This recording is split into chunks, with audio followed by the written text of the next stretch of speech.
Hello and welcome to Moderate Fantasy Violence. I'm Alastair. Forgot the fucking podcast. It's a strong start already at this Sunday morning. This is going great already, yeah.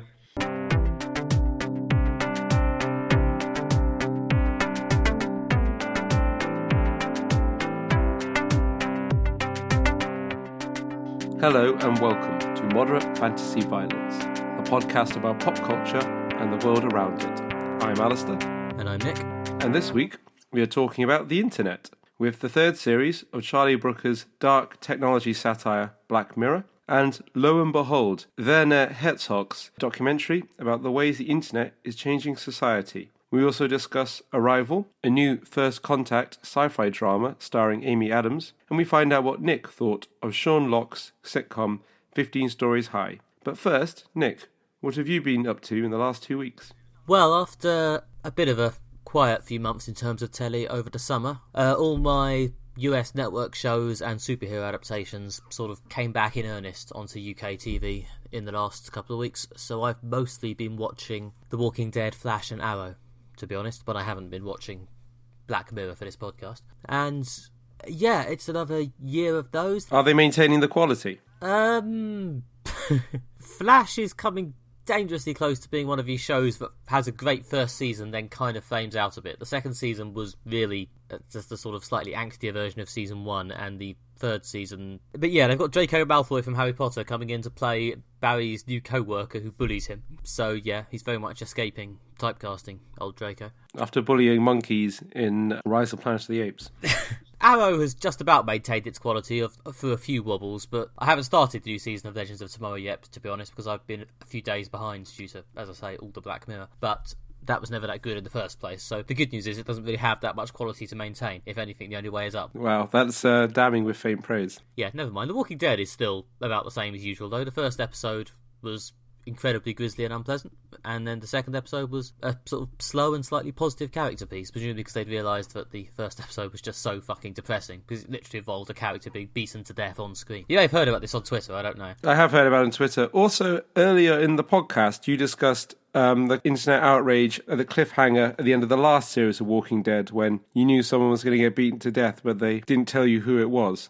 I mean, no amount of payoff could make up for the fact that the last episode of Series 6 was just a long, boring stretch and then a sort of half ending. But anyway, it was a fine payoff, yeah. I mean, they did kill someone. In fact, I won't spoil who they kill because it doesn't really gain anything in this context, but they killed two people just to, provide some degree of twist on the obvious, and it was as horrible as you'd expect. In fact, to be honest, I don't know whether there was a degree of them responding to all the complaining by thinking, right, we've really got to make this seem important and serious now that we've built up all this drama, so we're going to spend the whole episode focusing in tightly on how depressing and bleak it is and really pushing home what a big, massive, horrible thing as that bloke whacks that other guy over the head with a baseball bat until his eyeball pops. Oh, so that does sound gruesome. It's delightful. I'll say this about The Walking Dead, they committed to that cliffhanger. Whether they should have done is a whole other question. So anyway, yes, that's what I've been doing. I've been watching superhero shows. What have you been doing, Alastair? Well, I went to a film screening of a new film called London Overground, and this is about as independent cinema gets. In the Q&A after the film, someone asked the director, "Who's this marketed at and what's your distribution?"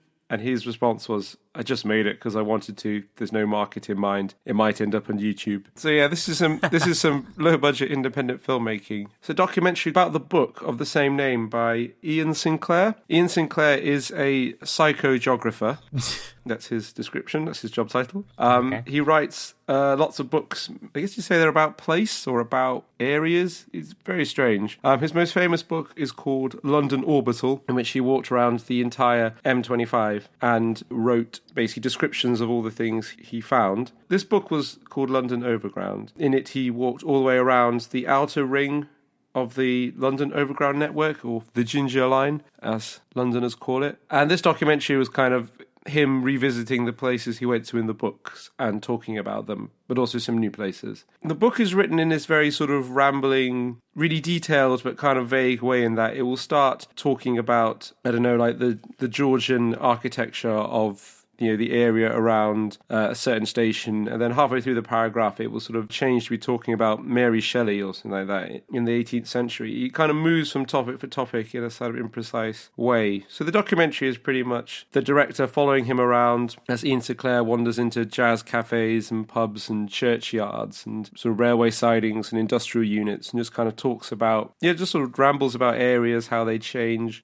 the sort of sense of place you get from them, what they're like. Yeah, if you're interested in London or history and architecture, geography, all these sort of things, it's very interesting. He's a strange man, Ian Sinclair, the sort of person who can stand outside an abandoned factory and talk for about an hour about sort of everything about what makes this place really important.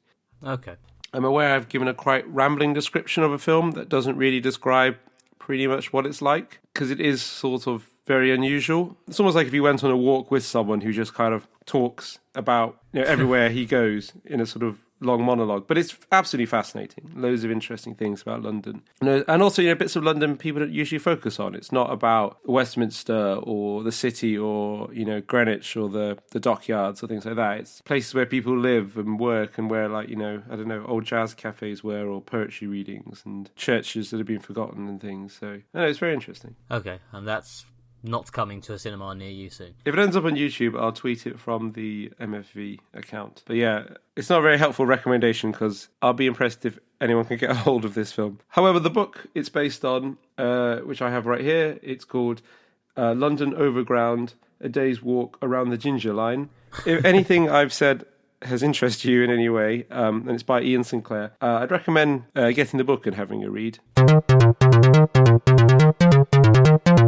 Okay, and I guess our headline item this fortnight is Black Mirror, the dark techno satire horror series from Charlie Brooker, which started off on the UK's Channel 4 a few years back and has now been acquired by Netflix after I think they put the original Channel 4 episodes up and they did quite well, so they decided to make some more and gave him a load more money. So yeah, this is an anthology series. Each episode is a completely unrelated story which focuses on usually some horrible application of technology. In the past Channel 4 episodes, we've had the Prime Minister being pressured into fucking a pig on social media, a world in which people have to constantly use exercise bikes to gain access to porn, or there was the one where someone's dead boyfriend was brought back, sort of, using his social media posts. I think some people think it's a very profound look at the way our society is going. Other people, and I am one of those other people, will view it as just a sort of fun bit of pulpy techno-horror. But yeah, we have now seen all 6 of the new Netflix episodes. Alastair, how did you find them? Well, I really liked this series. You would think that Black Mirror is very much in my wheelhouse in that it's science fiction. It explores issues, social, political, technological issues. I actually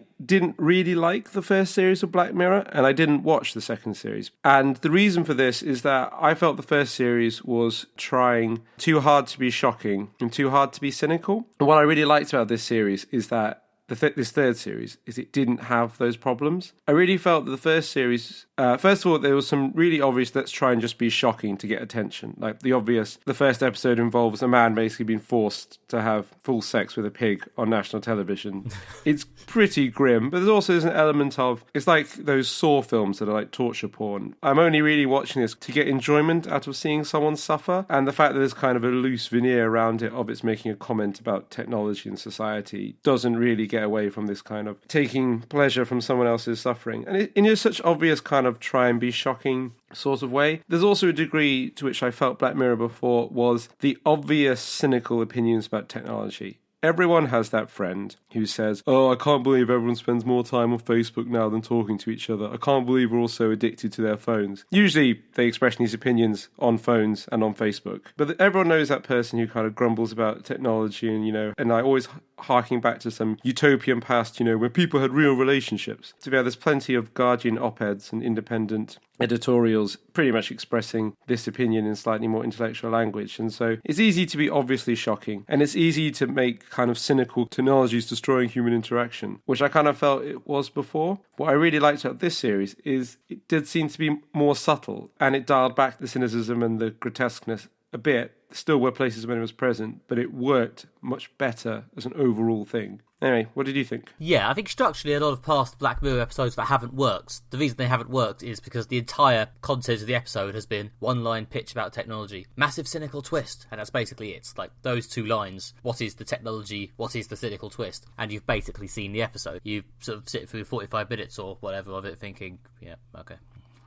I got the pitch about half an hour ago, now I guess I just need to wait for the twist. Yeah, I mean, there's a couple in this series which veer into that a little bit, but for the most part, yeah, there's a little bit less obvious cynical twisting. Like, the cynicism is still, as you say, very much there, but it feels a bit less sort of sneering and obvious. For the most part, there's a sense that Charlie Brooker is trying to buy into these characters, rather than sneering at how stupid and doomed they are. And yes, that is, I think, the main difference with a lot of it. I thought the writing in this show is really, really good. That's one of the things I really liked about it. It's a very high standard of writing. Each episode grabs you and takes you into this world, like straight from the get-go. And it's difficult, 6 episodes, each one existing in its own entire reality with its own history and stuff. Each episode doesn't gain anything from you being introduced to the world of the previous one, like most shows that have arc plots do. So the writing really has to be spot on, hook you, bring you into the episode, and sort of take you on its journey. Yeah, I mean, I think some of the earlier episodes of Black Mirror perhaps suffered a bit because Charlie Brooker had been given this massive playground to work in, and at that point in his career he hadn't actually done that much fictional writing, or at least not that much that had been published or produced or whatever. He's had a lot more experience. It's been quite a long time since the last series of Black Mirror, so I think he's been working on these for quite a while, I imagine. Yeah. And yeah, the individual episodes while you're watching them are all, for most part, go along nicely. I think they're slightly longer than most of the previous episodes. Most of the previous ones were a Channel 4 hour, which is actually 40-45 minutes. These are all an hour, or in the case of the last one, an hour and a half. With a couple of exceptions which we should probably get onto. I don't think there's that many that really sag or feel obvious or feel bad. There's always a sort of a drive. The characters are always quite clearly there. So yeah. It's very nicely made, and much as you love to support underfunded indie projects, the fact is when you're doing this sort of high concept sci-fi, the fact that he's clearly got a fuck ton more money is obviously massively helping. The fact that these all look amazing and all these concepts have been pretty well realised. Yeah, definitely. You can tell they've got more money this series, and it works well, they can do more, they can do more interesting things. Yeah, I think it's probably worth talking about some actual specifics at this point. The highlight episode for a lot of people this series, I think, has been the episode San Junipero, the 4th one. Yeah, that's my favourite. That's been the one that's generated the most internet discussion. Probably I should say, before we get into specifics, as I said earlier, a lot of Black Mirror episodes hinge upon twists. There is a reasonable chance that we're going to either spoil or imply spoilers to those twists as we attempt to talk about them. For pretty much all of the episodes. Yeah, I'm going to try not... Well, I don't know. We'll try not to pointlessly spoil things for no reason, and if we do, I might cut it out later. But sometimes we'll probably have to say or imply what the twist is in order to actually talk about it. So if you're precious about Black Mirror spoilers, maybe skip this segment. Just saying. But yeah, San Junipero, it's a weird one because I think a lot of what makes it work is that it's a twist within Black Mirror's wider narrative. The twist is that it isn't miserable. Yeah, that's why I liked it. They actually, when I got to the end, I was like, oh my god, they made a happy episode that was uplifting and everything and had a happy ending. I honestly didn't see that coming. Yeah, I mean, it was a happy episode. It was clearly, the fact that it was happy was a twist. I probably shouldn't be cynical about Charlie Brooker's talents at this point, but the fact that Charlie Brooker can write a happy episode and make it seem entirely sincere and like he's entirely bought into it is good and impressive, and yeah, it was really sweet. I it was just quite touching and heartfelt. It was a very nice romance with a sort of background sci-fi element that, yeah, it was great. It moved me to tears, actually. And now I have Black Mirror to thank that every time I hear that Heaven is a Place on Earth song, that terrible, easy 80s cheesy power ballad, I'm going to start crying again because of that episode. If anything, there's a meta twist within the meta twist in that, as I say, it's a romance. There's this couple. They meet in this sort of simulated reality setup, and about 10-15 minutes before the end, there's a bit where you feel like it's going to start to unravel, and there's a part of you at the back of your head that goes, okay, it's Black Mirror, of course, the worst is going to happen now, and they're going to have a fight, then one of them will drive angrily off a cliff or something, and then it just doesn't. Yeah. And again, yeah, if anything, that's the twist within itself, and it's just nice. And also, that one... The writing of that was exceptional. It takes place in a simulation that simulates different periods of history, but kind of pop culture history. So there's like a 70s simulation, there's an 80s, there's a 90s one, I think. And it starts out with, I think them in like sort of the simulated 1980s one, I think. And then it takes you a while to realise that it's not the 1980s. And, are these people time travelers? What's happening is sort of revealed to you in stages. And it's really well structured. It's very, it feeds the plot to you naturally. Yeah, I mean, there is a bit where they have where two characters have a conversation that does basically exist to fill in all the exposition, but it's quite a light conversation, and it comes quite late in the episode, and they've been drip feeding you information throughout in a sort of quite nice subtle way. There isn't any point before that where you're just made to sit down and listen to the sci-fi, so by the time it comes you're pretty much invested in it anyway. The sci-fi twist is quite obvious, but it works because it's just a well done bit of characterization that both you and the writing just biled way into. And also it's because of the characters. I think what makes Black Mirror episodes work as science fiction is that the writing is not primarily focused on what the science fiction-y gimmick is. Like, they always put character and plot first, and then the science fiction stuff kind of fits around it. Usually character even comes above plot, which is why I think they are so good. They kind of pull you in because they're so focused on character and telling like a story about this character, and the technology aspect is weaved around it. I mean, another episode which I think works quite well in that way is the very first one.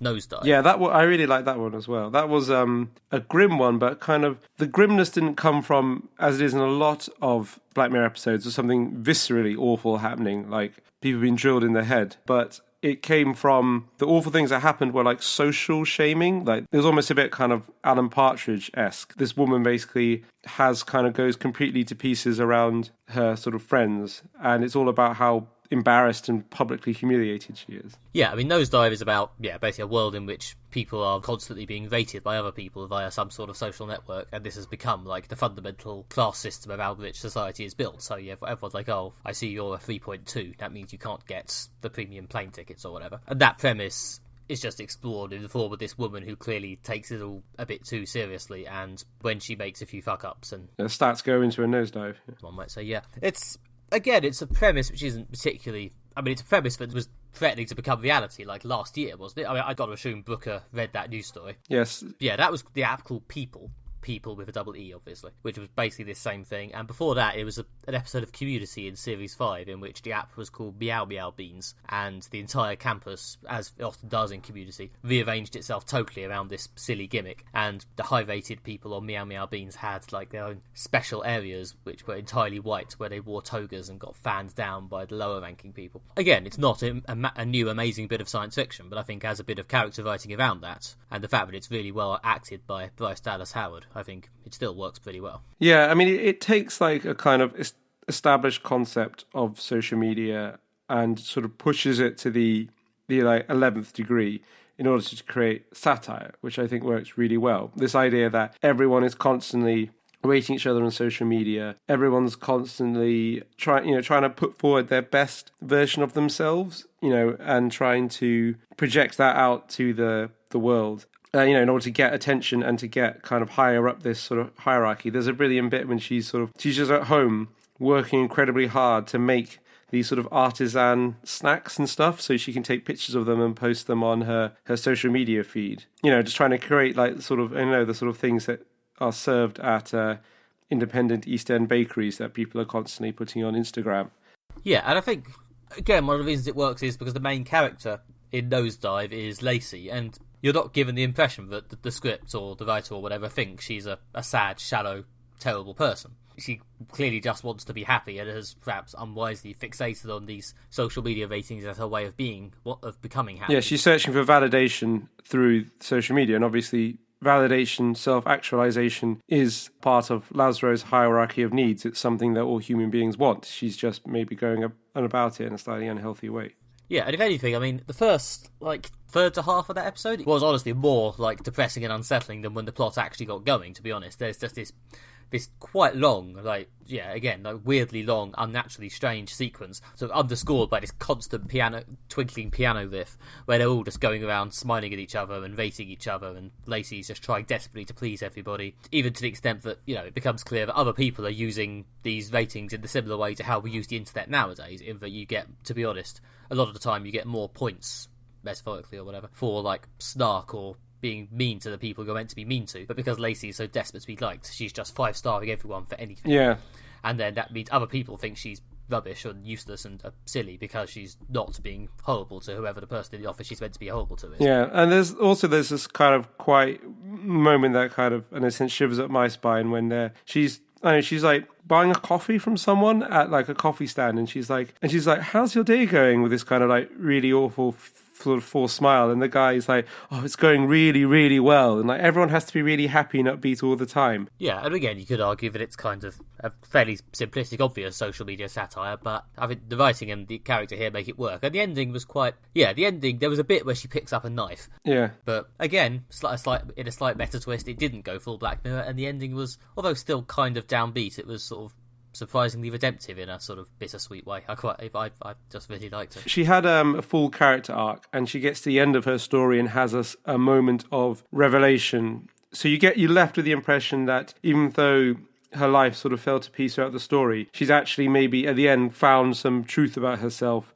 which in the long term will make her happier. And basically, she's gone through the experience, realised she doesn't have to be obsessed with how everyone else sees her. She can just be happy for the life she leads. And even though she's gone through this terrible experience, there's a kind of positive moment right on the end that maybe actually, she could be better off for it. Again, that's what I like about the series of Black Mirror. There are those kind of scattered moments of positive endings or positivity that come out of this, rather than just being kind of everything's terrible and then they fall apart. Well, yeah, I mean, if Nosedive had ended with her chucking herself off a bridge, I would probably not be quite as positive about it, to be honest. No, because it would be an obvious story arc, where putting that redemptive moment on the end made the episode work. As you were saying, it's only an hour, and they spend about the first half pretty much building up the universe, which they kind of have to do, especially the Black Mirror episodes that take place in the future, not today. They have to spend more time introducing the concepts. So I felt that it didn't quite reflect all the different ways that people kind of interact on social media to get ahead. So it doesn't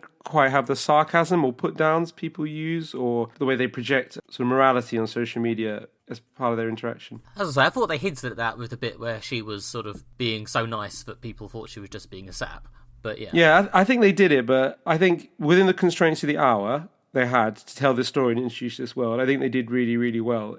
It's one of those ideas that I think there's scope for it to be expanded upon in something more detailed, but because there's more they didn't cover. But I did feel that because they only had an hour, they got in, they told a really good story, they got out. I think I'm not criticising it, I'm not saying it's bad. I'm saying that one of the good things about it is that there's actually scope to make more of that story. And yeah, I guess moving on, for lack of a bit of an obvious segue, moving on numerically to the second one, Playtest. Having talked about two of the better episodes, let's move on to the one that's... I'm not going to say worst, because that's perhaps more judgmental than I want to be, but the one that was probably the least good. Weakest. It was the weakest. That's another word. Yeah. It was okay. This was trying to be sort of more scary. It's another virtual reality one. Sort of person's testing a experimental video game. They get trapped in this sort of virtual reality. I don't know, I thought the twists in that one were obvious, in that I basically knew each time he thought he'd escaped, no, you're still trapped within the game. Oh yeah, unfortunately, he thinks he's left the simulation, but he hasn't, is a bit rote. I mean, as we said last episode, there's a whole episode of Rick and Morty which basically exists to mock the ongoing use of that twist. And this episode, yeah, I mean, the eventual ending, I will admit, did give me a bit of a shiver up my spine. It was quite a nice, oh dear, that's sad, and now I'm sad bit. But the episode itself was one of the only ones which did perhaps think, well, you could have done this in less time and it would have been a bit more effective. That was a bit the one that suffered perhaps the most from the Black Mirror syndrome of here's the point, here's the ending. As I say, he's definitely got a lot better at filling the space with actual good character writing and making it engaging to watch. But I came away thinking there wasn't really much to that one, was there? It was just about a guy testing a prototype horror video game, and funnily enough, the technology turns out to be not quite refined yet, and it fucks him up. I think advancing video game tech is something you could do horror with, but I don't know if Brooker really found a massively new and exciting way to do it here. No, and I felt they spent a long time in that episode manoeuvring the characters into position. Considering it's one that takes place in 21st century London, they didn't have to introduce the world at all. They did spend a long time in the first act manoeuvring the characters into position. They then had a sort of truncated second act when the plot was developed that had its scary moments but was a bit passé, and then a very compressed third act when all the payoff happened really quickly. I felt, that was one where the pacing was maybe let down. Too much setup, not enough payoff. I don't know. I mean, the trouble is, considering the entire of your investment in it is, do we care when shit happens to this character? I guess they therefore, and because a lot of the stuff that happens to him when he gets plugged into the game is based on his neuroses, I guess they felt they had to set him up as a decent amount of length. But I mean, he comes across as a solid dude, and he's fairly well acted. I don't know, there's not a huge amount to dig into, but yeah, it's fine. It's just one of these Black Mirror episodes that's a bit one note and doesn't really leave you much to say beyond they did a fine job of executing that fairly simplistic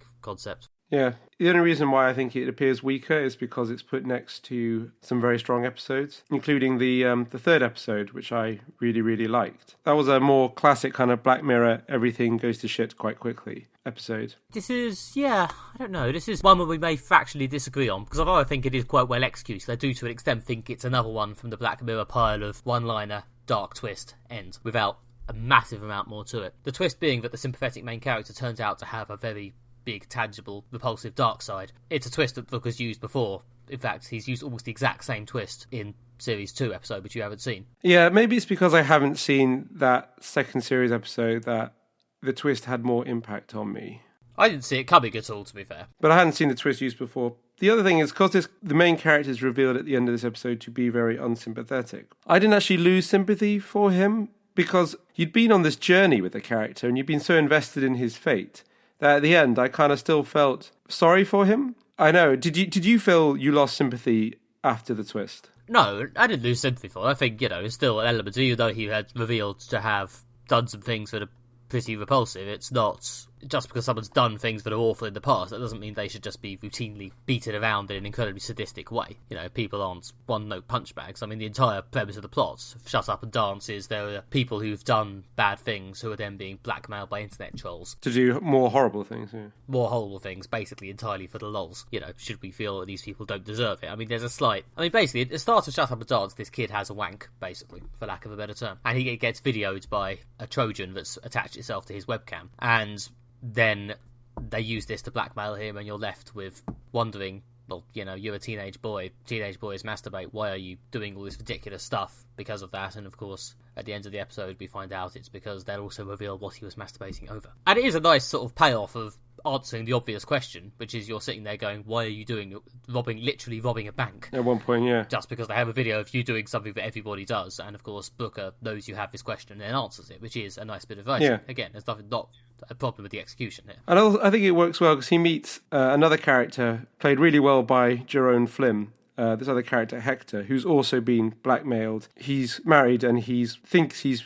setting up a visit to a call girl on the internet, but actually he's just been trapped by this troll, and now the troll is blackmailing that he's going to tell his wife that he was trying to see a prostitute. And again, even though you realise this character Hector is on some level not particularly a nice guy, but you do have a degree of sympathy with him that he's done something bad, but now he's been completely abused and manipulated by this sadistic internet troll. And partly it's because Jerome Flynn plays the part so well, gives him a real humanity. That kind of keeps it going. The other thing I really liked about the episode is that in all these kind of stories you see this kind of escalation story in that something bad happens, someone tries to stop it getting worse, and it gets worse and it gets worse. And eventually you think to the character, just get off the roundabout. You're making it worse. Just get off. And there has to be a point when they confront that. And sometimes it can be quite unsatisfactory. And in this episode, just before the trolls force the two main characters to rob a bank, there's a bit when I was thinking, at this point we haven't had the twist revealed, so why doesn't Alex, the main character, this is the point you need to get off the roundabout. But Jerome Flynn, who at this point only thinks they have a video of the kid sort of pleasuring himself, he thinks that's the limit to it, does a good job of convincing him that it'd be terrible if that got out. If it was plastered all over the internet, you'd be a laughingstock.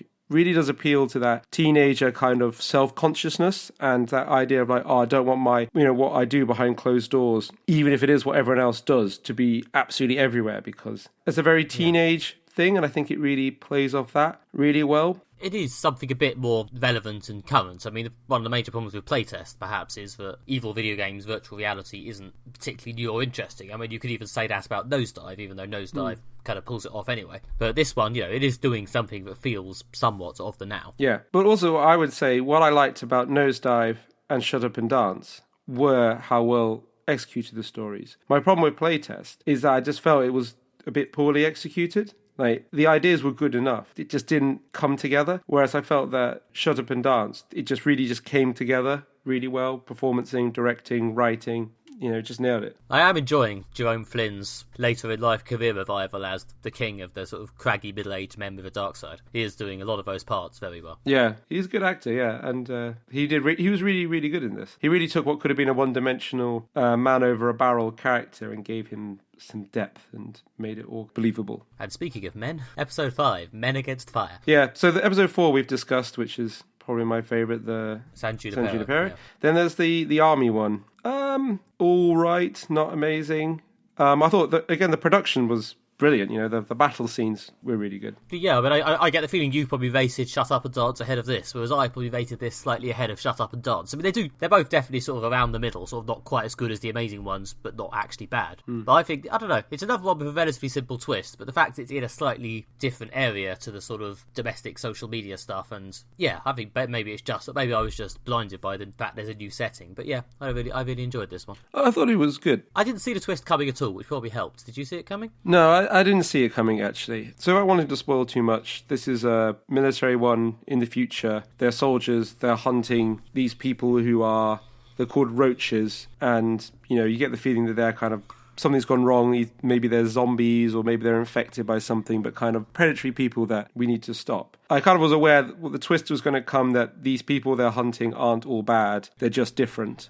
Yeah. I didn't quite expect it to go as dark as it did, but I kind of sort of expected a twist of kind of, we're all people at the end of the day. But I thought it was, again, really good, and I thought it was incredibly well executed, especially the combat scenes. Again, I guess it's another one which is a bit of a one-liner to an extent. I liked the fact that it came to it fairly uncynically. When the twist was unveiled, it was horrific. I didn't at any point hear the voice of Charlie Brooker shouting, "Gotcha," which is the problem with some past Black Mirrors, and happily one that we seem to have kind of moved past in this new series, which is perhaps one reason why it's so much better. Yeah. It never really stopped showing some sympathy for the main character, who was, the lead actor was great. He really carried me through that whole depressing emotional journey. Yeah. Certainly. Even though we were saying that this series has much more budget than previous series, which it clearly does, and this story wouldn't have been possible at all in previous Black Mirrors, in the previous series when they had less money. But I do think they realised their world very well for not what was an enormous amount of money. I'm sure budgets were tight. I mean, the combat is done very well, and they don't have the sort of budgets that, say, like Black Hawk Down has, which really, really visceral realism of kind of realities of combat. What I liked about this one was, I guess, also what I liked about Shut Up and Dance, just the degree it was tightly written, well acted, very well executed, kind of people really working the top of their game. But possibly plot-wise not, I think, as really nailing the story as well as, say, San Junipero did, or even Nosedive did. Or, I'm guessing, the one we have to talk about next. Yeah, which I also really, really liked. That brings us to the finale. Yeah, that's a feature-length finale episode, which was a very near-future London. I really like this one, partly because this one is a kind of police thriller. And I do like a police procedural, so it starts out fairly normal with a murder, unexplained. It's a classic kind of JR setup. Someone who everyone hates has been killed, but who actually went and did it. It goes from one murder into this bigger thing about technology and hatred on social media. So I really liked how that plot escalated from a standard police procedural investigation into something quite dark. It was a sort of standardish police procedural, but it was a good one in that it moved slowly through the story in a way that always felt like you and the writing were out the same page. There weren't that many parts where I was thinking, come on, police, make the obvious conclusion. Yeah. Which I think is where bad police procedurals go wrong. Yeah. This episode is trying to tell a story about social media and technology and online rage, and to stop it being just a sort of polemic. Having a police investigation storyline is a good structure that's entertaining and accessible for the audience to fit your points into, so that worked really well. Oh yeah, the idea is that people are dying and it turns out to be related to the level to which they're hated on the internet, in a sort of quite convoluted way involving evil robot bees. Yeah. Honestly, I don't think explaining the plot is particularly worthwhile, but yeah, it turns out there is a villain. It's not just a flaw, and yeah, the villain is played as fairly villainous. It's not like, the fact that a lot of people end up dying, I don't think it's played as necessarily a good thing. I don't think Charlie Brooker is necessarily playing as they got what they deserved. It's portrayed as an atrocity. You're absolutely right, he's not. I mean, it's similar to Shut Up and Dance, both in terms of the first figure and the several other figures who are very much, like I say, JR figures who I hated. Also then, at the end of the episode, massive spoiler alert, anyone who basically tweeted, internet hate at someone gets killed at the end. And I think this one, similar-ish to Shut Up and Dance, the point he's trying to make is all of these people have done something bad, but do they deserve to die? Do they deserve to have their life ruined? No. Yeah, it's got that element of nuance. It's portrayed, like you say, of being an atrocity. All these deaths are wrong and terrible. But just because these people aren't saints, they've done unpleasant things to their life. Again, that does not necessarily mean they deserve punishment. Yeah, I mean, I think it calls back to an extent to the very first episode, the national anthem, the pig sex episode, with this sort of this discussion of, would you do the horrible thing on the internet? But I don't know, I think it engages with it and resolves it a bit more than the national anthem, which to an extent just basically said, you could do this thing, and that was kind of the end of the point, really. The answer being, yes, you probably would. Yeah. Depressing conclusion about human nature, tick. Yeah, partly because people don't want to feel like they've been left out or something, which is partly what I think's going on with the internet hate thing in this episode. I mean, it does make some interesting points, which I think we'll probably come back to when we discuss Lo and Behold, in that one of the things that concerns me most about the internet, and I generally think the internet is a good thing and it has done good things for society, but the fact that you can just spill the worst hatred and vile things at other human beings and there being no consequences is a really terrible and worrying thing. And the things that people say and do online, motivated by hatred or sometimes even just boredom, is really terrifying. And the point of this episode is, well, what if there were consequences of that? What if the hatred that you kind of spill online because you think it doesn't really matter, what if there were consequences? And what if there were consequences, as in police procedural, we're picking over dead bodies consequences? More than even some of the others, this one actually had the most to say, which certainly resonated with me. Well, yeah, I think it had a lot to say, and it did a good job of converting it into TV language by doing it as this sort of police procedural. It did make it feel perhaps a bit standard TV in a way that Black Mirror sometimes doesn't. It sometimes does actually feel like it's off in its own universe doing its own thing, whereas this definitely felt like a TV show, for lack of a better term. Yeah. In fact, to be specific, I think Brooker said that a lot of his inspiration for this episode was Scandi crime stuff, like The Killing. Yeah, exactly. It reminded me of Messiah as well. And yeah, he's got the lots of greys, sort of slow burn, creepy vibes, lots of moments where you're meant to think that someone is the villain. There was clearly a lot of points where you were meant to think the second detective, Blue, was the villain. You were definitely meant to think Benedict Wong was the villain at some point. Yeah, I definitely fell into this trap on both those occasions, thinking that, like, I know the twist is coming. It's going to be the plucky psychic detective actually turns out to be evil. They took that right down to the wire as well. There was a bit at the end where I really thought they were going to reveal that she was in league with the big villain.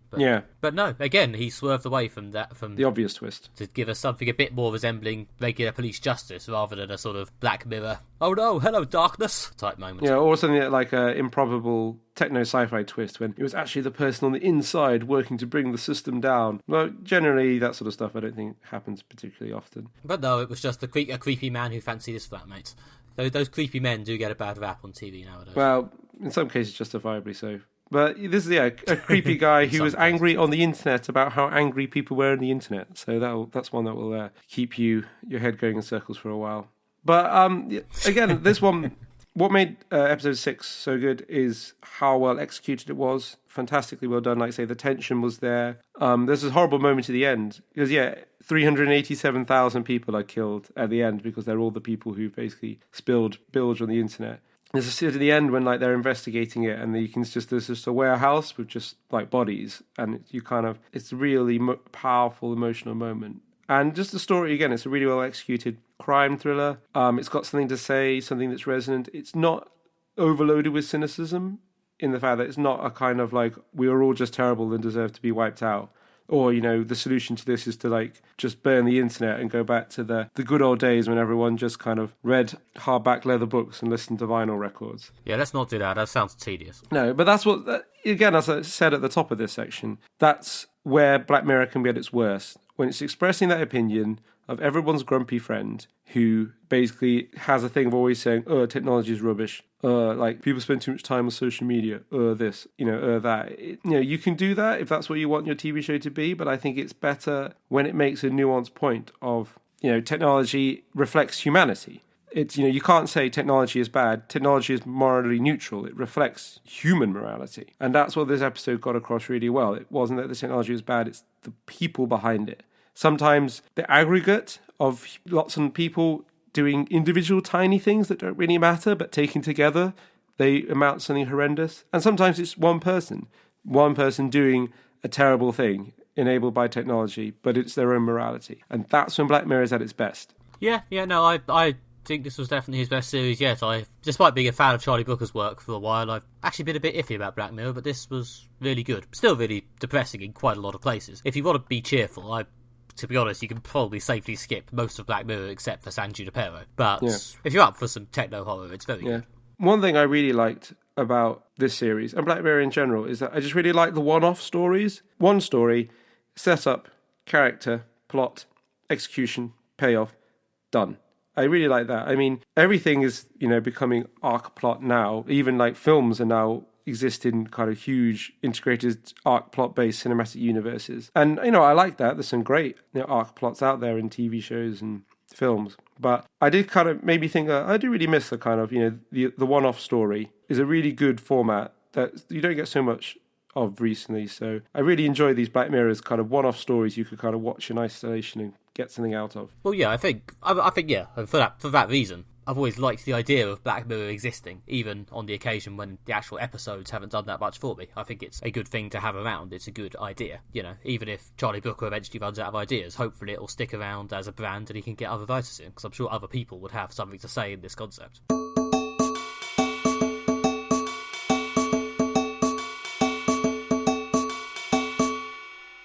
Okay, next up, we'll be doing Arrival, the new science fiction film from director Denis Villeneuve, based on a short story, Story of Your Life, by author Ted Chiang. The film stars Amy Adams and Jeremy Renner, and focuses on a translation expert, played by Amy Adams, who is called in to help the government deal with aliens who have just turned up and hovered above the planet, as aliens sometimes do. It's a major new sci-fi film. It's, I guess, unusual in that regard, in that it is very much a sort of serious, thoughtful sci-fi film rather than a big action Independence Day style film, but still looks very expensive, very major, some big stars in it. So yeah, Alastair, what did you think of this film?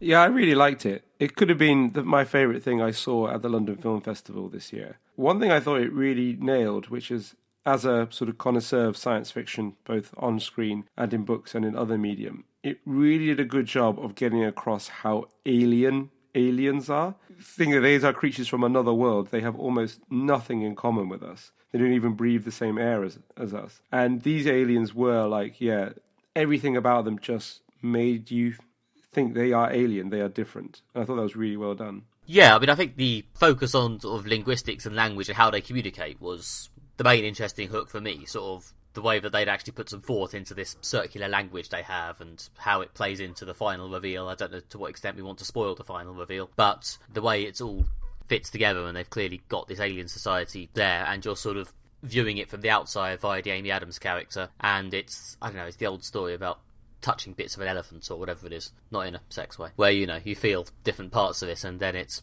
eventually becomes clear that you're feeling a trunk or a tail or some weird leathery skin, and eventually discover it's actually a whole elephant. Yeah. And yeah, the idea that you're sort of slowly being drip fed more information in a way that feels relatively logical, which I think is probably the important part. It doesn't feel like it's being withheld or drip fed in a very artificial way because plot, as people say. There's a very ring of truth sense to the way that they investigate the aliens and uncover exactly what they mean and focus on language and communication, and it all brings in some of the big science fiction reveals at the end, which are also very interesting and good. It really shows how difficult it would be to bridge the communication gap between like two different species. Like, there's so many interesting bits. Amy Adams, who plays linguist Dr. Banks, her just trying to say, like, do we even know if they have names? Do we know if to what degree they're aware of themselves? Do they only respond instinctively? Do they have individuals? Like, all these things, and like how she has to really start teach them like very, very basic stuff. And their language is obviously just so different to ours. And the way they think is different to us. Like, these aliens think cyclically.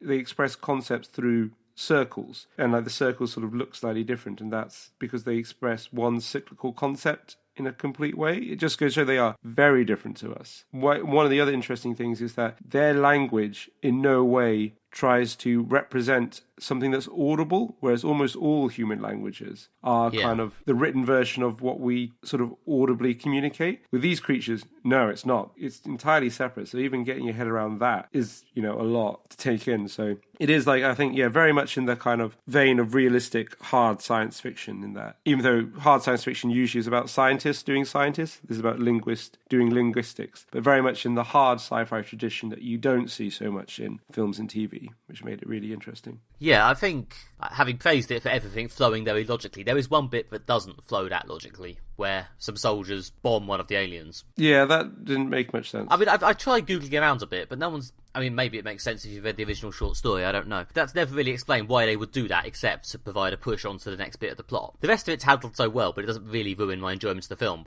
Especially, I guess, against the backdrop of a film that does handle its story progression otherwise very deliberately and cleverly and well. That bit was just a bit, and then the bomb. That bit didn't quite work as well. You know, say the rest of the plot was very good. And one of the other things I liked is because there's 12 alien spaceships appear. They don't look anything like sort of spaceships. They kind of look like crescent-shaped rocks. But they appear at various positions over the globe. Some of them over the sea, some over frozen sort of Greenland, some over major human cities like Tokyo. And, you know, it creates this kind of global panic, obviously, because it's probably the most significant thing that's ever happened to humanity. And I thought it was a really good representation, and also a very depressing representation, of how humanity would react to an event such as this. All the diplomacy stuff, yeah. Yeah, well, first we panic, then we try and cooperate to tackle this as a global initiative. Then we start fighting amongst each other. Then we start fighting the aliens for almost no reason. And basically it was a bit like, yeah, that's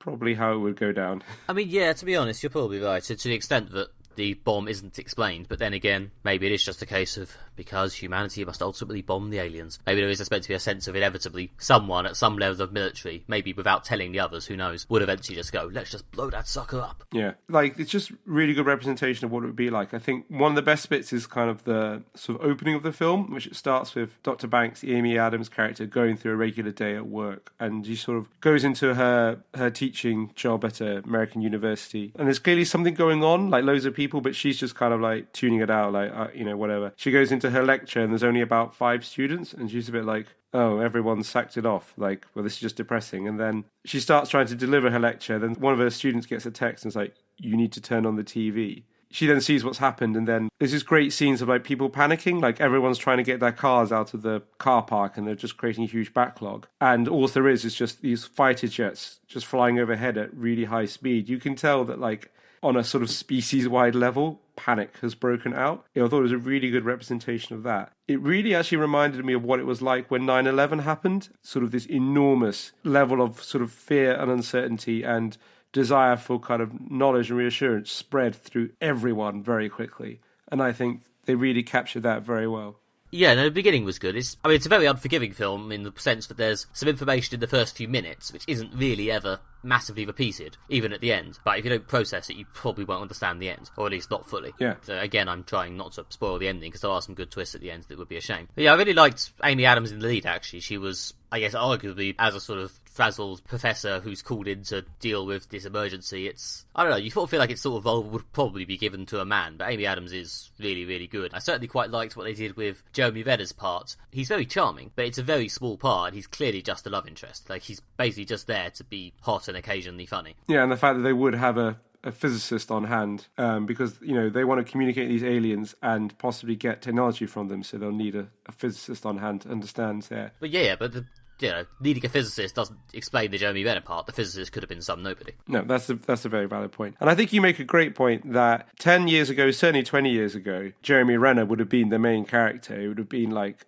it would be about a male linguist. And yeah, again, the kind of the love interest just supporting secondary character would have been the woman. And like, I think it's, it goes to show how far we've come with diversity and becoming awareness of these sort of gender tropes, that it's great that, like, for a big budget, hard science fiction film to feature a woman as the main character, is really good. And Amy Adams is a great actress. She's been in a lot of great films and she's really good, and she's very, very good in this film. I haven't seen her in that many films. I've seen her in both the sort of Man of Steel, Batman v Superman films, and she wasn't amazingly served in those. I mean, she's fine. She acts what she's got fine, but Lois Lane in those films isn't an amazing part. Yeah, she does her best with a really weak part. In terms of how far we've come, I did check, and this is the same way it was in the original Ted Chiang story, which was published in 1998. So they've been true to the source material, and that was 18 years ago. But I guess it's not so much a case of how far we've come in stories in general, but a case of how far we've come in terms of Hollywood films, because it's the sort of thing where, depressingly, you wouldn't be entirely surprised to discover they decided to commission a film of this short story and just quietly switch the genders so that the lead character is a man, and then there'd be loads of depressing news stories about it on the internet. Yeah, that's exactly what I would expect to happen. But no, they've embraced it.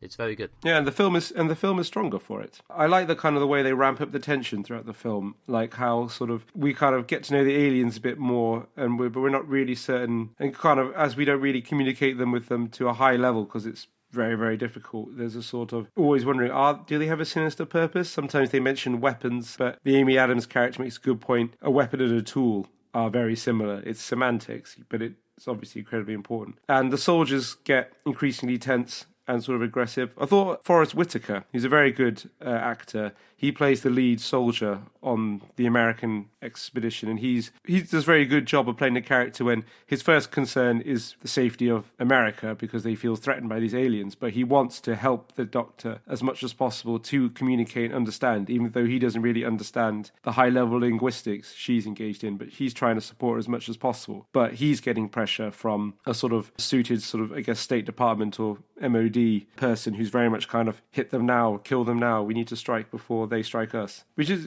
again, depressingly probably what it would actually be like. Do you think there's a movement in films to try and slightly tone down the stupid gung-ho military just want to blow everything up portrayal? Like, I remember in Girl with All the Gifts, Sergeant Parks was the military person, and there was an attempt made to soften his role a bit, so he wasn't just this gung-ho meathead who wanted to kill everybody, even if, you know, he had colleagues who were. In the Girl with All the Gifts, I think for Sergeant Parks, they created the specific characters. They wanted to start with him very much almost like the antagonist. He's the cruel one and stuff, and, you know, he's the cruel one that all the kids hate and stuff because he's tough and mean. But then over the course, we're going to find out more about him, and, you know, he's going to go on this journey and he's going to change in his relationship to Melanie. And I think in Arrival, what they're aiming for is they're trying to do this as realistically as possible, in that this is so confusing and strange that there will be just differences of opinion. There will definitely be some people who are like, we are threatened, we need to wipe these aliens out before they wipe us out. Yeah. And there'll be some soldiers who are basically like, well, you know, wouldn't it be good if we could like get some weapons and some useful things from them, because I'm more concerned about our enemies on Earth than our enemies from beyond the stars. You know, there'll be debates and there'll be different things. And I can imagine probably, yes, you know, it seems realistic that some soldiers' response would be shoot first, and the scientists are more like ask questions first. And there were some people kind of caught in the middle who are trying to safely navigate between them. But also because the tension ramps up as China and Russia become increasingly more aggressive towards the aliens, and then that kind of leads to a ramping up of general global tensions and, you know, tensions in America. So, it's trying to get across the complex global geopolitics of a first contact experience, and also, you know, which would be, you know, overseen by the military. So I guess they're trying to show a realistic portrayal and trying to give some nuance to the soldiers. Like, there is like a kind of civilian DOD sort of character who's very much kind of like kill them now. Forrest Whitaker's the soldier who's very much trying to be like, I want to protect people because that's my job, but also I want to find the right solution. I guess they're trying to be nuanced about it. Yeah, maybe I'm overthinking it, and it's not a cultural thing. It's just, you know, having characters who don't fall straight into their cliche boxes seems more like good writing and seems more nuanced, so therefore do that. Yeah, well, it was a good film. It has a very good ending, but I don't know, maybe we shouldn't talk about that. I'm inclined not to, just because I don't really have a huge amount to say about the ending beyond it was a very good twist. I don't really have anything to pick apart or criticise it, really. As I say, it's a twist that's built from the beginning of the film, and it's consistent right to the end. If your way of evaluating twist endings is it possible to guess this twist?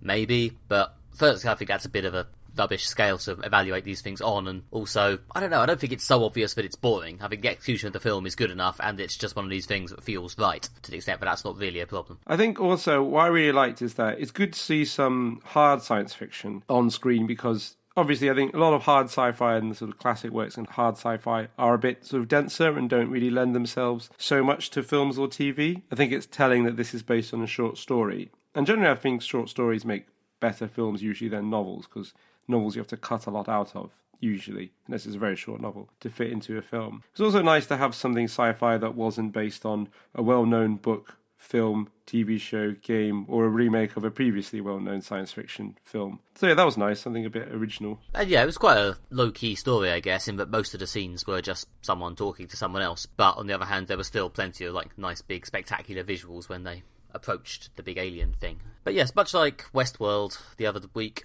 I quite enjoy having something that's a fairly sort of, here's a big sci-fi concept, let's explore it in a sort of talky adult way rather than shoot at it.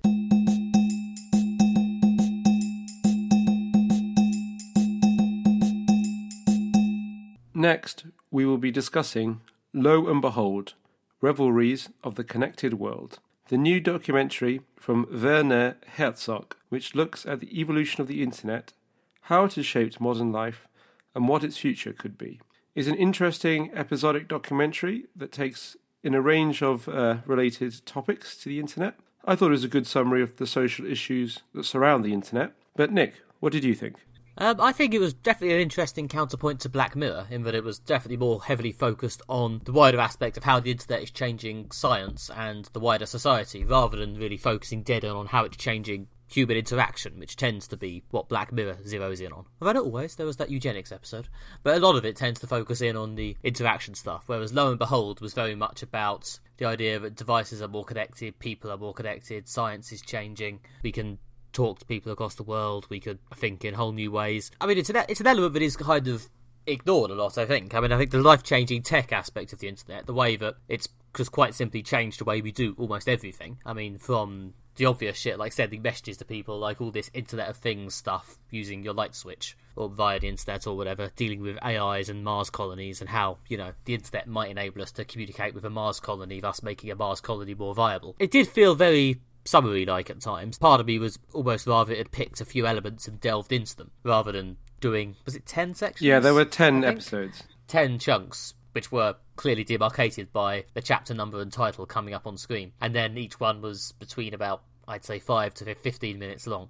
And yeah, part of me was rather it had chosen the lane and gone into it more. I don't know, it was like watching a good BBC Science documentary or something, sort of you could sit back and revel in how far we've all come. Yeah, I think that's a pretty good summary of it all. Yeah, it's an ambitious project for a film that it wants to cover all the ways that the internet has changed how society exists and what it is since its sort of first inception. I don't know, to say that it maybe falls short at some points is, I guess, not from lack of trying. But yeah, I think it does try to cover a lot, and it might have been better if it focused in on certain aspects.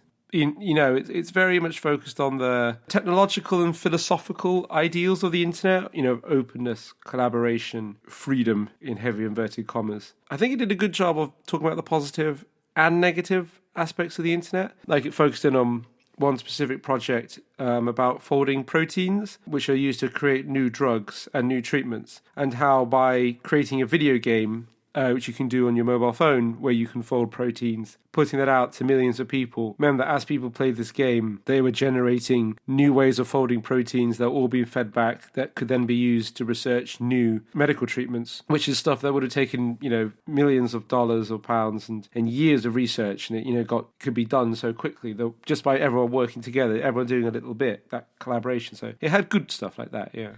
I think he does definitely focus on the positive side, to the extent that the negative side is barely even there. I mean, he only spends one segment talking about trolling, and it's by far the shortest segment, only like a few minutes, focusing on one specific instance. I mean, it's quite a horrific instance. He's definitely, he settled on, if I'm going to only mention it once, I'm going to find a really awful example, so that the one example sticks in the mind. But still, one does get the feeling he really does want to talk more about this life-changing science stuff, and the dark side of trolling and shit is kind of thrown in, because otherwise he'd be accused of glossing over it. You're very right about that. There isn't too much attention paid to the negative aspects. And again, harking back to what I was saying in the Black Mirror segment of this episode, trolling on the internet is one of the things that sort of disturbs me the most. The fact that people can do these awful things, or just people do these tiny things, but don't realise how, in aggregate, these tiny things can destroy someone's life. And people just don't really care, or even don't even think that the person at the other end of this social media interaction is a real human being. And it's disturbing that people are capable of this sort of thing, and the internet is enabling it. And he does address that in the film. Yeah, and you're right. He chooses one aspect that's very clear-cut. This is awful, and these people have been treated awfully by other people online. It's a case involving a suicide of someone's daughter, so it's pretty awful stuff. But one thing is that the whole film had a very much approach to the internet from this very Western, white, male, older technology enthusiast aspect, which you see a lot in reflected in internet tech sites. This idea that it's very much like, look at the possibilities, look at the things that we can create in this wonderful open platform. And there's not much time spent devoted to the social divisions in society the internet exacerbates. Like the family that are the victim of trolling and have suffered awfully, and this is not to diminish their suffering in any way, but they are middle class, white, Western family. There's nothing really talked about the abuse of women online, nothing about the abuse that ethnic minorities face, nothing about the politics. He doesn't want to talk about that, does he? He just wants to be. He just wants to be able to say, "I've acknowledged that abuse exists." Yeah, but I don't think he's even aware. The gendering of abuse or the racial aspects of abuse. Is he even aware of it? Or to what degree does he think it's significant? Well, you can make a whole documentary about that by itself. I mean, I think this sort of goes back to the idea that ultimately every chapter of this, or at least most of the 10 chapters, could easily be a whole documentary episode in itself. This could have easily been like a 10-part series. Yeah. Where each episode is like half an hour, and he would have probably found plenty of content if he wanted to do that and had the money. I think you're right, you're right. And if you did a whole hour on trolling, then you would be able to go into this in more detail. One of the interesting negative aspects he talked about, which actually was quite interesting, is the whole idea of, are we too reliant on the internet? Is it too much, taking over? And they talk about, for example, like if a solar flare were to hit Earth and basically fry every electronic device, which is, as the film points out, not off the cards, so to speak. So, would Western civilization, or all civilization, pretty much collapse overnight? I think the danger of that is you're conflating electronics and the internet. Yeah. If all internet connections died, we would be inconvenienced, and some people probably would die, but society would muddle through. If all electricity died overnight, then it would be a catastrophe. Yeah, but I think one of the points the film makes is that the internet and technology are increasingly becoming the same thing through the Internet of Things, and phones and stuff. People have laptops now, Chromebooks and things. They only work when they're connected to the internet. You have technology, but it's internet only. We've all had that moment where the internet goes down in your flat for whatever reason because, I don't know, someone's drilling a cable outside or something, and you realise, right, can't watch TV, can't listen to music, can't talk to my friends, might have to read a book. Yeah. It's like, except I haven't downloaded the next one to my Kindle. Oh dear. But I think reading some interesting points, like, is the way the internet shaping us? Are we too reliant on it? And also, he goes into the how the internet reflects ourselves back at us, which I think was the point I made in the Black Mirror episode. Is that technology is morally neutral? It's people who possess morality. The internet is a reflection of our greater humanity, for better or for worse. I mean, we're perhaps intermingling our segments a bit here, but I've seen Charlie Brooker say in interviews about Black Mirror, where people say, "So do you hate technology?" And Charlie Brooker just goes, "No, I'm just doing horror stories, and if the wrong people get hold of the right technology, horrific things happen." Yeah.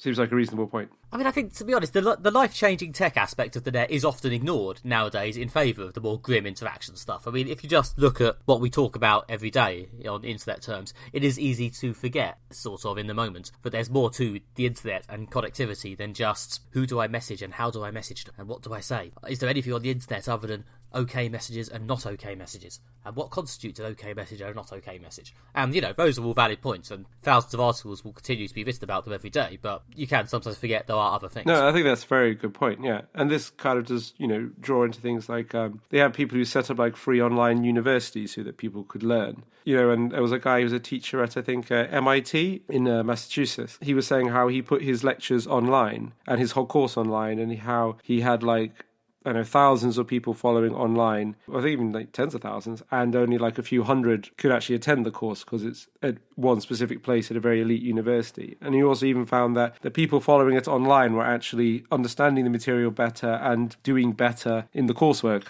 than the people who were actually present, and especially at a university that's heavily selective on intelligence and, so hard work. So what does that say? That maybe we're better actually just putting, things on the internet and educating people for free because there's smart people out there who can't attend top universities. Was the online version for free, or do people have to pay something to access that? I can't remember. I can't remember either. There are definitely universities, I think it's MIT or maybe it's Harvard. There are definitely universities that put all their courses on for free. You can't get, obviously, the degree, but you can do the course and get the knowledge, which is the important thing. Some would argue. Yeah. But yeah, I mean, they had a really interesting selection of talking heads. Lots of people involved in the early days of the internet. I think Werner Herzog did a good job of putting, the academics at their ease and, stopping them seeming like stuffy interview subjects. They were good chats. Yeah. They had Elon Musk, creator of SpaceX and Tesla, the self-driving car company. He's famous for saying a lot of strange things, but he says he wants to die on Mars, just not on impact. So, and they had him talking about, as you mentioned, Mars colonies and how technology is shaping, space travel and how we could possibly get to the point of colonizing another planet. And maybe that's a good idea in case something terrible happens to Earth. And then that would give humanity a lifeboat. Although, I don't know if a Mars colony would be self-sufficient enough. But they also had an interesting counterpoint from a woman who's an astronomer who actually said she finds this stuff a distraction from the problems that are going on Earth, and we do have to tackle our social and environmental problems on Earth. It's not enough just to say, we'll learn from these mistakes when we colonize a new planet. And which is an interesting perspective coming from an astronomer, someone who spends their time looking at other planets. But I guess she's got a unique perspective on how unique Earth is. Yeah, but on the other hand, in terms of watching this documentary, a lot of the more off-the-wall sciencey bits, like the Mars colony stuff, were some of the most fun. Yeah. Again, with a lot of stories about technology, Black Mirror is no exception to this. Sometimes it's more fun to dream about what this makes possible rather than what it's actually doing. Black Mirror's dreams frequently turn into nightmares. And I guess, lo and behold, has some of the positive ones, like what if we make the internet more about collaborating? What if we make the internet, impossible to enable people to live on Mars? So there's a thread of optimism that's run through the whole thing, which I guess may be an optimism informed by a white male, cisgendered, heterosexual Western bias, but thread of optimism is good, especially after a lot of Black Mirror. I did quite think Werner Herzog's narration did a lot to make it sort of palatable, I guess. Because as I say, it's very optimistic, it's very sort of, I guess at times it could feel like a BBC documentary or something, but Herzog has this sort of slightly whimsical, occasionally slightly sort of satirical sense of humour in his narration, rather than just being sort of chirpy, smiling, talking head, which, I don't know, it just made it a bit more interesting to watch when he was just doing this tech is really cool. He has a real ability to bring the awe of something to the way he talks. His voice is, he's got this very kind of formal sort of German accent, and it really does convey the awe of technology very well. And then he makes a sort of wisecrack about it. Yeah. And I liked the modular format. It allowed it to tackle quite a lot of different issues, related to the internet, and gave it like a concise structure. Yeah, as I say, I thought there maybe could have been less modules with more detail, but yeah. Yeah, it might have been better if it was 5 more detailed chapters rather than 10 less detailed chapters. I don't know, it's... Werner Herzog clearly at this point is one of these filmmakers who could work on whatever he wants to work on and whatever it takes his fancy or whatever he's passionate about. So obviously if he wants to just do a big sweeping statement about where we currently are with connectivity, that's fair enough. Yeah. Ultimately it's not his job to further the debate and talk about the leading edge issues. I don't get the feeling he wants to be, talk about what all the millennials are doing with Snapchat. I don't get the feeling that's his primary concern. If you're interested in the internet, especially if you're watching Black Mirror has piqued your interest in all things internet and tech, I'd recommend going out and checking out, lo and behold, Reveries of the Connected World, and see a different aspect of the internet. Or if watching Black Mirror has made you want to just set your router on fire and then go and burn a load of server farms, then this might slightly restore your faith that there's some positive use to it. Last time, I recommended that Nick watch 15 Stories High, a tower block-based BBC comedy starring Sean Locke and Benedict Wong. It has the standard mismatched flatmate premise, but what makes this show different is how it fits comedy sketches involving other people who live in the building around the sitcom plot. Nick's had some time to unwind from Black Mirror with 15 Stories High. So, what did you think? Well, relatively speaking, it's still quite depressing, but less so than Black Mirror. On the scale of depressing?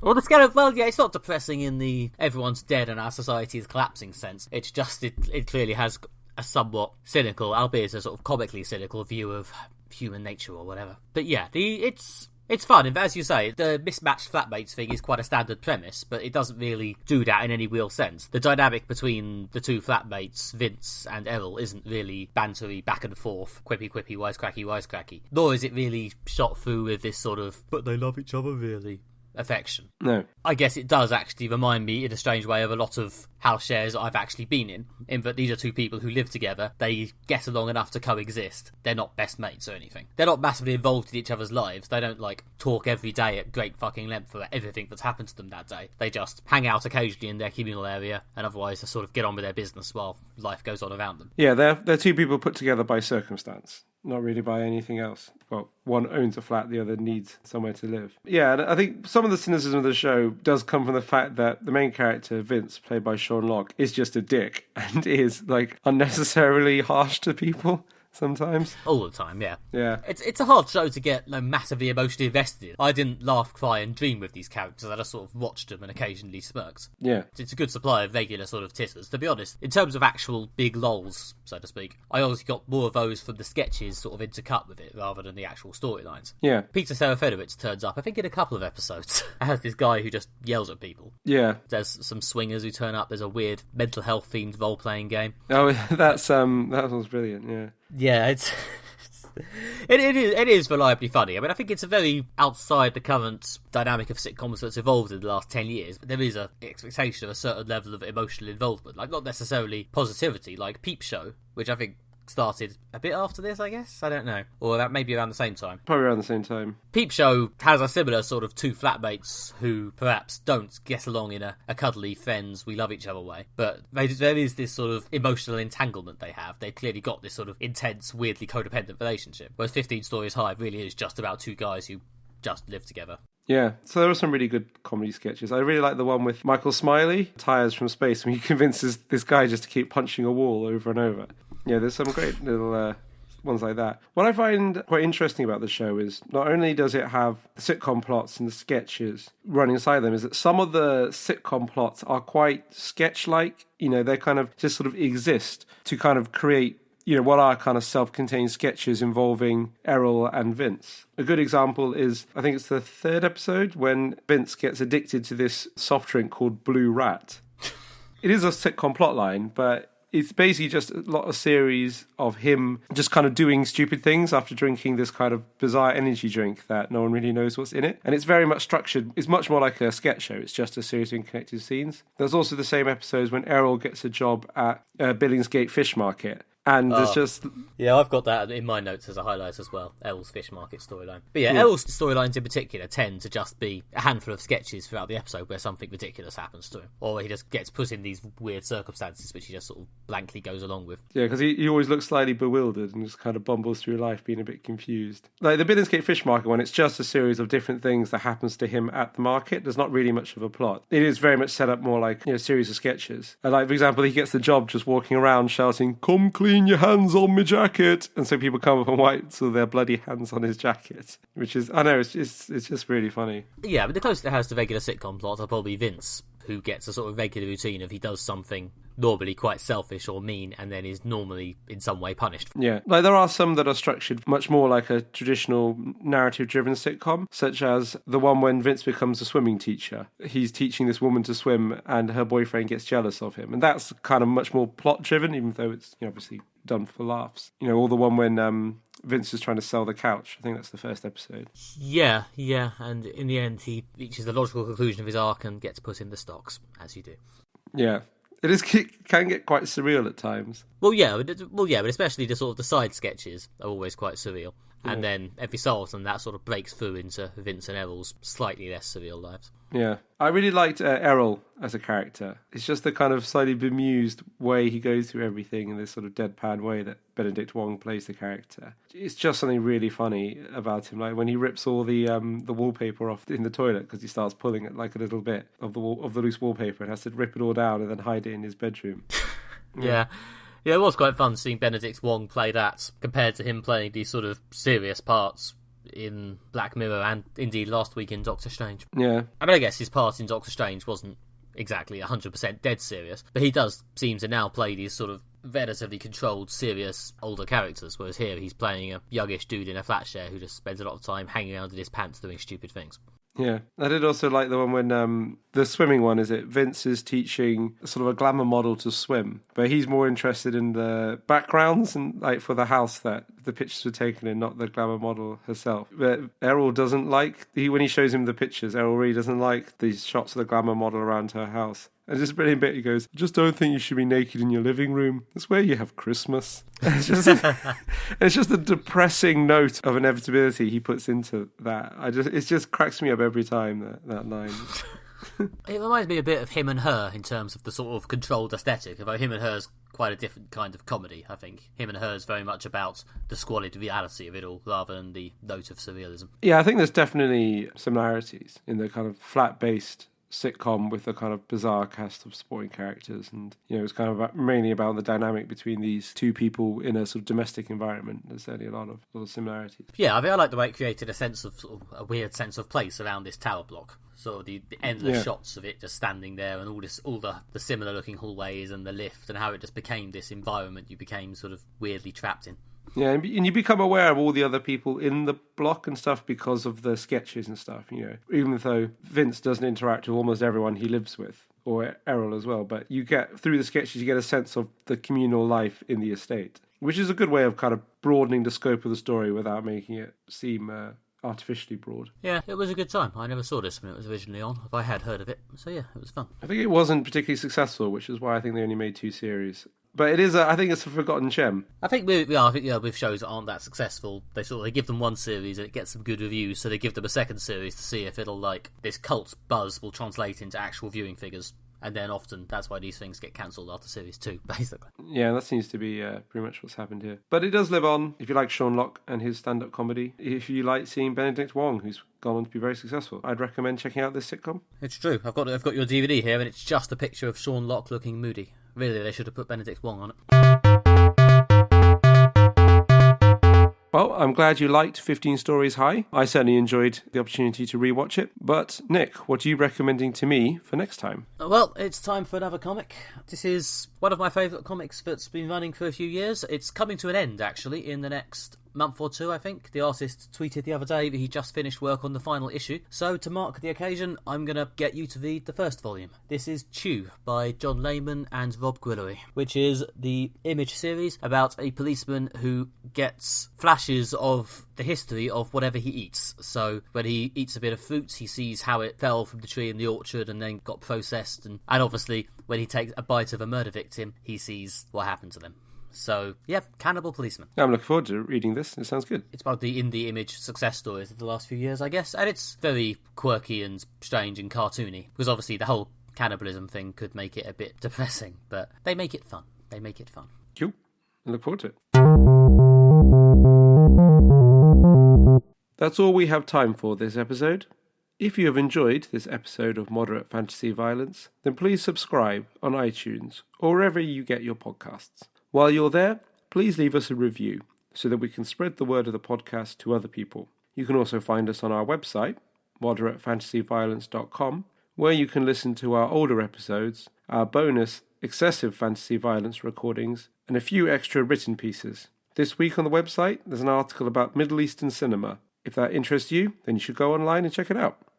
And at some point, I will get round to writing an article for the website. But until then, I do update the Twitter account at MFV Podcast semi-regularly, normally with either podcast news or, it has to be said, mostly stuff about superhero films. And we're also on Facebook at Moderate Fantasy Violence, where I talk about, well, podcast news mostly. And yes, I've been Nick Bryant. You can find me at nickbryan.com for news of my self-published crime books and my comic story The Half-Baked Sacrifice, which came out recently from Future Quake and which I will do a blog post about soon, maybe once it's up on Comixology. And I'm also at NickMB on Twitter. I've been Alastair Ball. You can follow me on Twitter at Alastair J.R. Ball, or you can find my writing at redtrainblog.com. Next time, on Moderate Fantasy Violence, we will be discussing the new Harry Potter film, Fantastic Beasts and Where to Find Them, with a guest appearance from our Harry Potter correspondent, Claire Rousseau. We'll also be covering Korean zombie movie Train to Busan, and finding out what I thought of Nick's recommendation, Chew. We'll see you then. Thanks for listening. Goodbye. Bye.